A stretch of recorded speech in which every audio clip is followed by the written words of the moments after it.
अब जहां तक मेरी जानकारी है कि पाकिस्तान के पासपोर्ट पर लिखा हुआ है कि यह पासपोर्ट दुनिया में सबके लिए वैध है एक्सेप्ट इजराइल। अगर मैं गलत हूं तो मुझे आप बता दीजिएगा कि मैं गलत हूं।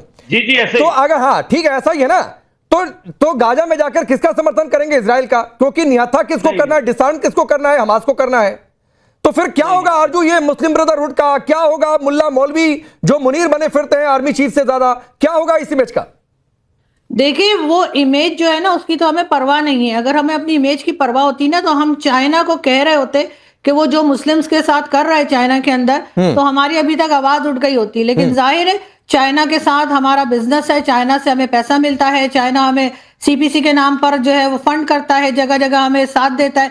तो हम वहां पर हमें ना मुसलमान नजर आते हैं और ना उनके ऊपर होने वाला जुल्म नजर आता है। Yes. तो इसी तरीके से यहाँ पर भी अगर हमारी कीमत सही लग गई, अगर हमारी बोली सही लगा दी अमेरिका ने, तो यहाँ भी हम बात नहीं करेंगे और हम इजराइल को हो सकता है किसी वक्त तस्लीम भी कर लें। कुछ इस किस्म की चीजें भी यहाँ पर चल रही हैं जो आई डोंट नो आप तक पहुंची है या नहीं, लेकिन इस किस्म की बात भी की जा रही है। और फिर एक दिन मेजर नदीम यही बैठ के बता रहे होंगे क्या करें भाई, वो भी तो इंसान है, तो हमने उन्हें तस्लीम कर लिया। तो हम टाइम के हिसाब से एकदम अपने आप को जो है ना चेंज कर लेते हैं। देखिए उस पर हमारा एक स्टैंड है। स्टैंड ये है कि वो फलस्तीनी रियासत को तस्लीम कर देता है। दो रियासती हल है, ठीक है। जैसे हम कश्मीर में भी कहते हैं ना कि आप कश्मीर का मसला हल कर लें और आप दोस्ती कर लें, हमारे साथ बैठ जाए। इसी तरह दो रियासती हल है फलस्तीन का और इसराइल के कॉन्फ्लिक्ट का। अगर वो दो रियासती हल कर लेते हैं तो फिर डेफिनेटली वो आगे पाकिस्तान देखेगा कि क्या रास्ता है इब्राहिम अकॉर्ड के लिए भी। अब सुनिए मेजर नदीम, मैं आगे बढ़ूं, आप इसमें कश्मीर को गुस्सा लाए। अच्छा, कश्मीर पर अगर आप बातचीत करना ही चाहते हैं, मैं तो कह रहा हूं हम तैयार हैं। मेजर नदीम मैं कह रहा हूं हम तैयार हैं।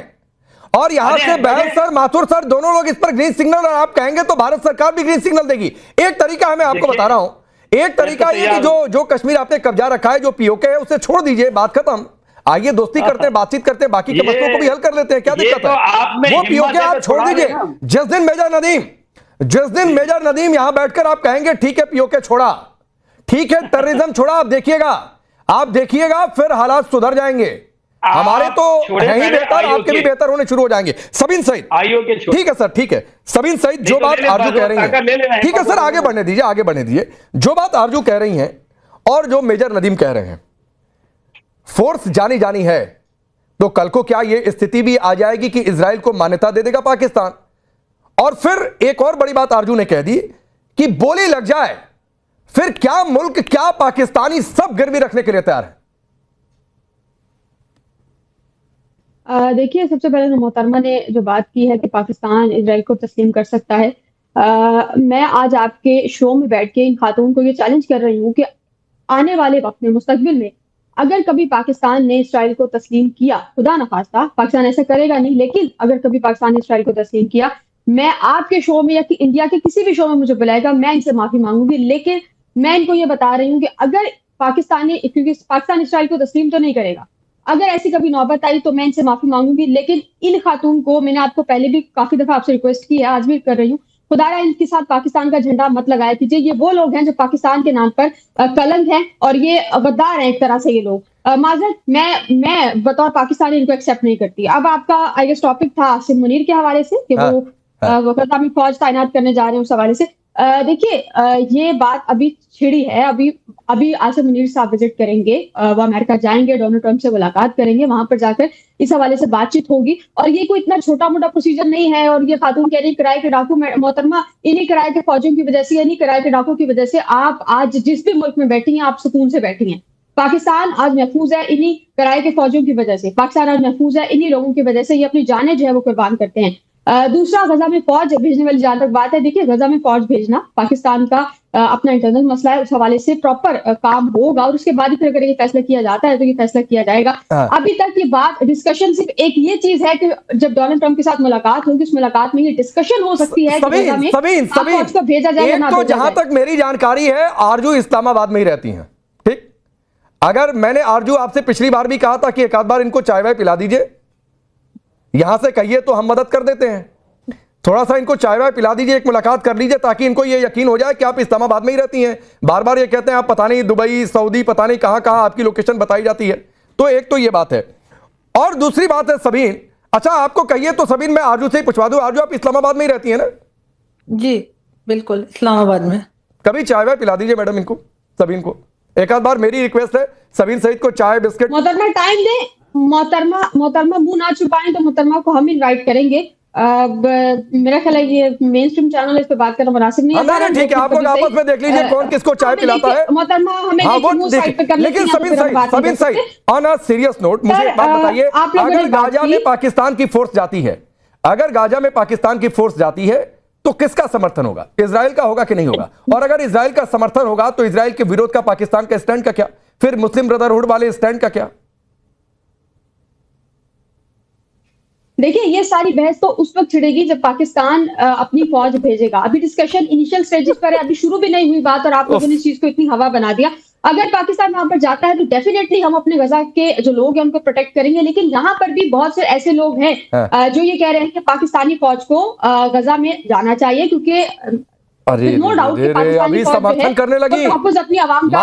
माथुर सर अब आपको लेकर आता हूं। सबीन सईद के सुर तो इसी शो में बदलने लगे कि बहुत सारे लोग हैं जो समर्थन कर रहे हैं कि गाजा में जाना चाहिए। अच्छा माथुर सर, मुझे एक बात बताइए, अगर ये तो ट्रंप ने मूड बना रखा है कि गाजा पीस फोर्स भेजनी है और उसमें मुनीर को उन्होंने कह भी रखा है, मुझे सर ये समझाइए या सबीन सईद को समझाइए, मैं तो समझा हुआ हूं कि अगर ट्रंप की मुनीर नहीं मानेंगे तो नुकसान क्या होगा?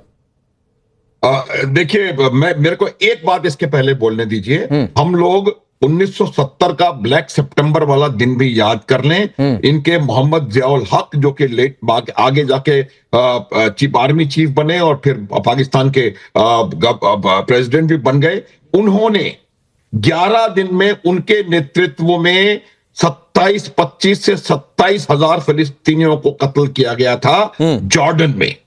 तो ये पाकिस्तान का इतिहास रहा है कि वो कुछ भी कर सकते हैं, उनको पता होना चाहिए कि किस प्रकार से उनको लाभ मिल सकता है। ये फिलिस्तीनियों की बात जब से आजाद हुए हैं तब से फिलिस्तीन की बात चल रही है, और यही लोग हैं जितने लोगों का 20 साल में इजराइल ने फिलिस्तीनियों को नहीं मारा, उससे ज्यादा फिलिस्तीनियों को जियाउल हक के नेतृत्व में 1970 में ब्लैक सितंबर के दौरान मारा गया था। पहली बात। दूसरी बात मैं आपको बताता हूं, बिल्कुल साफ है कि ये 3 बार असीम मुनीर का अमेरिका जाना, ये उनका, मेरा ये मानना है कि ये जाना नहीं है, 3 बार अमेरिका में असीम मुनीर को बुलाया गया है। ये बुलाना कहिए आप प्लीज, बुलाया गया है, और हर बार उनसे कोई ना कोई कीमत वसूली गई है। चाहे वो 12 जून का विजिट हो, वो 12 जून का विजिट ऑपरेशन सिंदूर से काफी पहले निश्चित हो चुका था। 12 अप्रैल को ट्रंप ने ईरान को 30-60 दिन की मोहलत दी थी, जो कि 12 जून को खत्म हो रही थी, और 12 जून को उनको असीम मुनीर की अमेरिका में आवश्यकता थी ताकि वो ईरान के मसले पर, तो ये जितनी बार असीम मुनीर वहां जा रहे हैं वो उनको बुलाया जा रहा है, और अभी भी उनको सिर्फ इसलिए बुलाया गया है क्योंकि पाकिस्तानी फोर्स की गाजा में आवश्यकता है ट्रंप को, और ये ट्रंप ने पहले से निर्णय ले रखा है कि गाजा में पाकिस्तानी फोर्स जो भी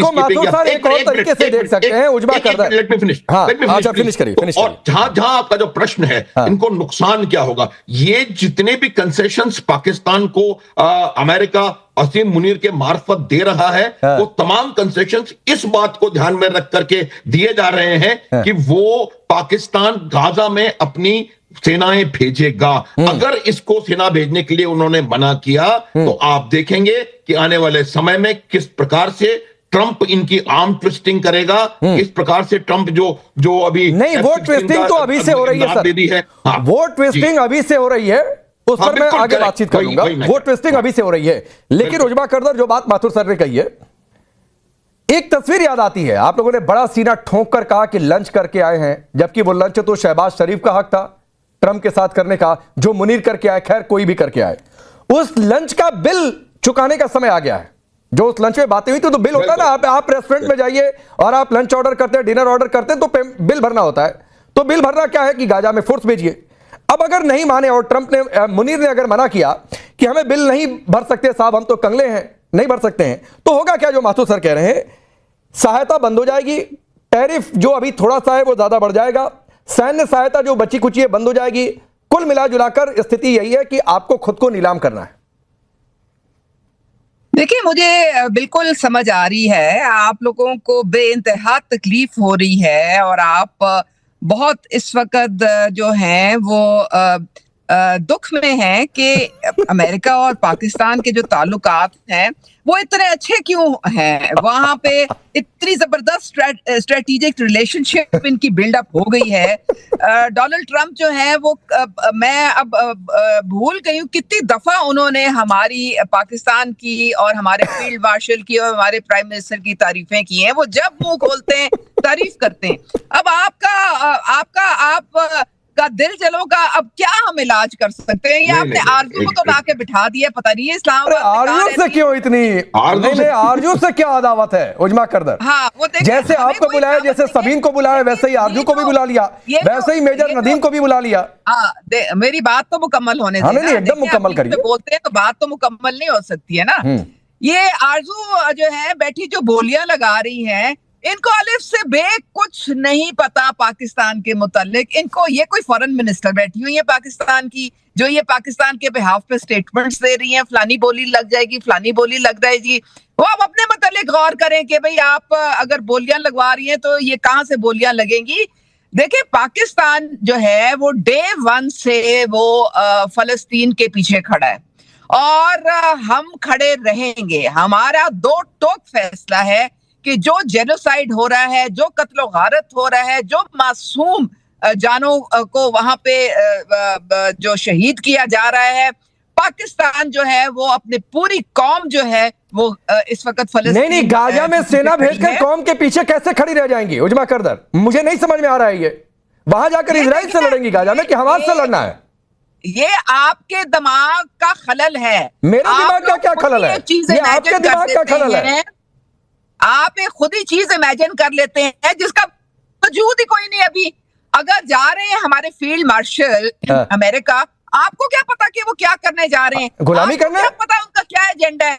गुलामी करने, टुकड़े बटोरने, इतने के लिए ही जाते हैं। आप तो अपने दिमाग से कुछ स्पिन स्टोरी बना लेंगे और फिर इसको जनाब आप झूठ को और डिसइंफॉर्मेशन को आरजू, चूंकि बहस में आ रहा हूं, आरजू 30 सेकंड जरा इनको रिप्लाई करिए। बार-बार आपका इन्होंने नाम लिया और एक तो आपसे बड़ी न जाने क्या अदावत है। सबीन को भी अदावत, नदीम को भी अदावत, उजमा जी को भी अदावत है।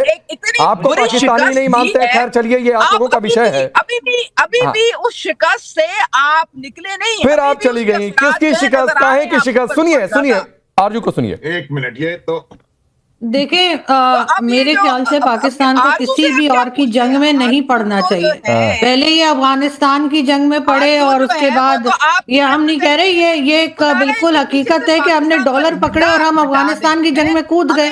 अब वही चीज हम जाकर गजा में करने जा रहे हैं और अफगानिस्तान के साथ आज हमारा क्या प्रॉब्लम चल रहा है सब जानते हैं। और फिर आगे वही प्रॉब्लम हमें जो है वो दोबारा देखने को मिल सकता है। मैडम, मेरी बारी है, मुझे सुन तो ले। मुझे सुनेंगी नहीं तो मुझे बुरा भला कैसे बोलेंगी? एक्सेप्ट कर लेंगे। अरे मेरी बात तो सुन ले, फिर मुझे बुरा भला कहिएगा ना। खुदारा हटा दें। ये हमको हरगिज बर्दाश्त नहीं है कि आप इनके पीछे पाकिस्तान का झंडा लगा दें। नहीं, ये किसी सूरत आप उजमा करदार मत आरजू की सूरत पर जाइए। अच्छा, जब तक उजमा करदार जो है वो मेरे YouTube चैनल पे आ चुकी है, मेरे टीवी चैनल पे आ चुकी है, हर जगह बैठी होती है। यहाँ कह रही है झंडा मत लगाओ, मतलब अजीब बात कर रही है।